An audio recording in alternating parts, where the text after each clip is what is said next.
Hey, what's going on, you guys? Today, this is going to be the second to last video in the build series.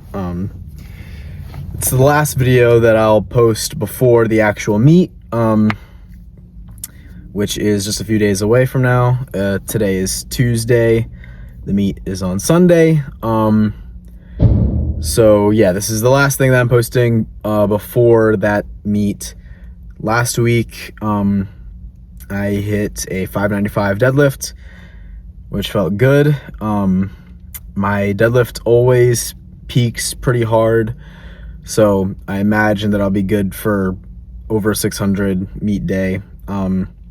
Bench, I did a 390 touch and go bench, which felt really good. But I also did a comp standard pause with 370. And that was very smooth, very good. And then yesterday, my last heavy squat, which was 565, felt good, moved pretty easily. So, my goal for this meet was to hit 600 pounds on one of my lifts. It's looking like I'll probably be able to do it on 2 lifts, so that would be really nice. And overall, it'll just set me up to have a pretty decent total, which would be nice,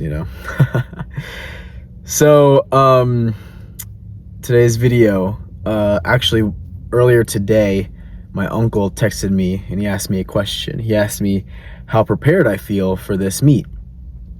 And, I thought about it and I told him 95%, from 1 to 100, about 95. And I was thinking about why I felt that way. And it made me think, well, what goes into feeling prepared or being prepared, right? For a competition like powerlifting, or a specific sport, or a sport where you have to have specific skills developed, right? Let's say like powerlifting, track and field, swim, stuff like that.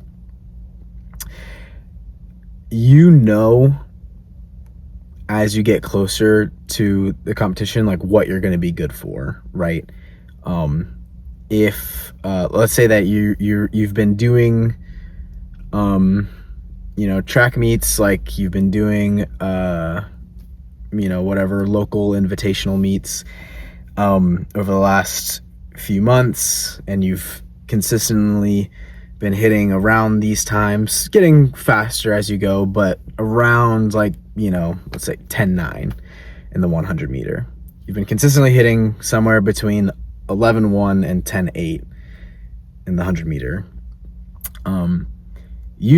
Know that for your big championship race, you should be good for somewhere in that range. Hopefully, if you've peaked well, or you've got a good coach who knows what they're doing, you'll end up on the faster side of that, 10:8, maybe faster. Same thing in powerlifting. Like, typically most lifters don't try to go for something that's going to be heavier than what they think they can do in a competition. So you might see improvements, but not huge improvements, right? So I've done the lifts that I've hit those heavy numbers. I've gotten close to what I think would be reasonable for me to hit in a competition. So that's the biggest thing. That, like, in terms of being prepared, hitting close to the numbers that you want to hit in the meet, like, that's the best thing you can do. I've squatted 600 pounds in the gym. I think I will probably be okay to hit around 600 pounds in the competition. I've benched 375 in the gym. I think I'll probably be good for somewhere in the range of 370. Deadlifted 595, and attempted 610 a few months ago. Got it off the floor, but didn't lock it out. So overall, I feel prepared to pull in the 600-pound range. That all of that already, that takes me to about 85, almost 90% like preparedness in my mind, right? If you're going into a meet thinking, you know, oh, I'm gonna bench 400 pounds, but your gym PR is 350, you know, how prepared are you really to bench 400 pounds? Probably not very.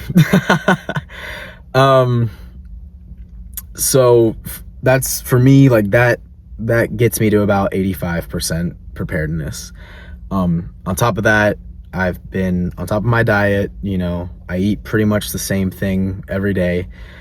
I hit the same macros, hit almost exactly the same calories. I titrate up and down depending on how I feel on certain things. And if something doesn't feel good, I pull back, etc. So training, good. Also on top of training, like what I'm doing outside of the main 3 lifts. Am I doing the accessory work I'm supposed to be doing? Am I training hard? Yes, I've been training hard. I've been training consistently. I haven't had too many things flare up. So training in terms of hitting the numbers and just training hard, like I've got that. And then diet feels good. Really the biggest thing that brings me down from 100 to 95 has been sleep. It has been difficult for me to get enough sleep lately. Not to say that I'm getting no sleep. Like I'm still getting, you know, around 7-ish hours most nights. But I would prefer to be getting 8.5, 9 if possible. That would really be another couple percentage points.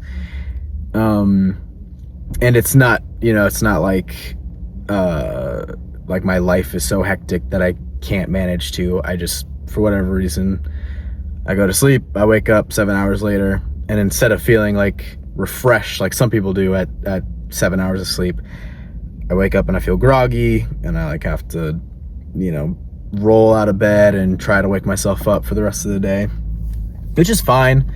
It's not like some people who are struggling to get, you know, 5 hours of sleep, 4 hours of sleep.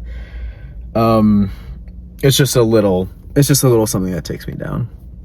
The second thing that really fully cements me at like 95% is training with equipment that is not exactly competition standard, or not exactly the same as the equipment I'll be lifting on in the meet.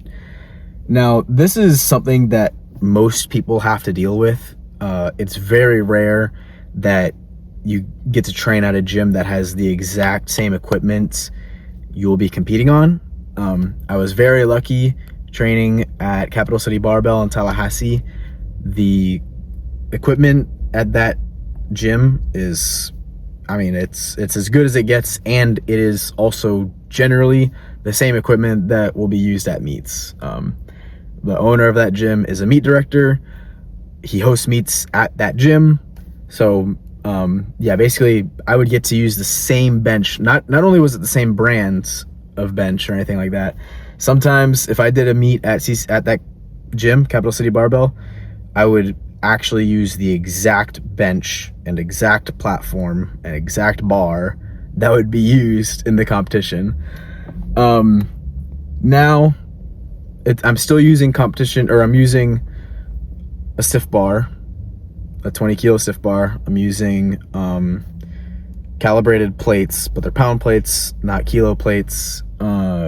The bench it's not a TSS bench, it's a Valor bench, which, you know, is still a decent bench, but overall the equipment is still worlds ahead of what I would have to deal with at like a commercial gym or something.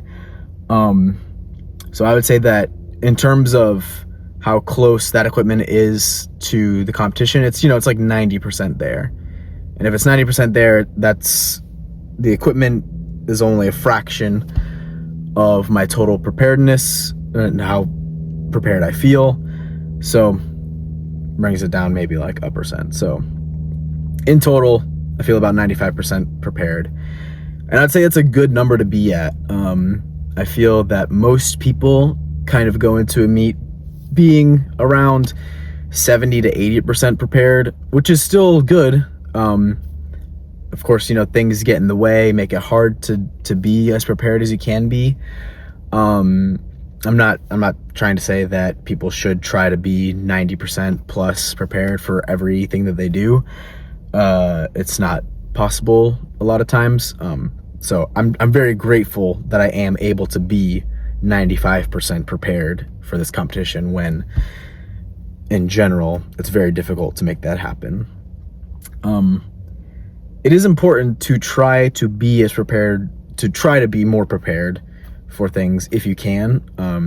It'll help you feel more confident going into things like, especially things that are important to you. Like if work is very important to you, being prepared for your meetings, being prepared for just the day, is going to help you feel more confident for competitions. Being prepared will make you feel more confident. If you've already done the work, you've already hit the numbers, you're getting your sleep, you're getting your diet right, like you've been training hard, it's hard to not feel confident, you know, like for myself, I've squatted 600 pounds.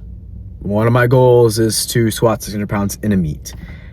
Not to say that I am guaranteed to hit that in a meet, that you can never say, you know, anything is going to go 100% your way, but I'm feeling pretty confident. You know what I mean? It's just, I've done it already on equipment that isn't even necessarily quite as good as what I'll get meet day.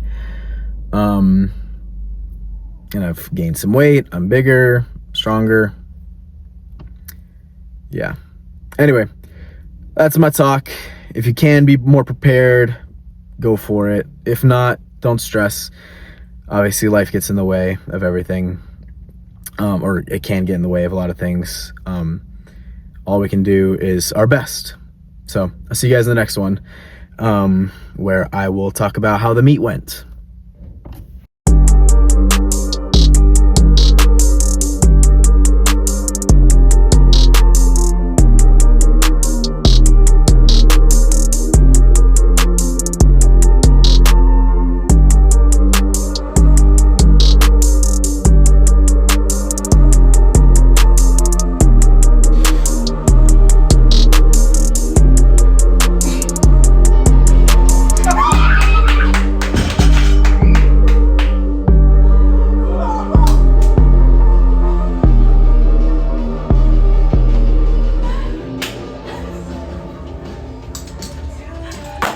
What's next, bitch?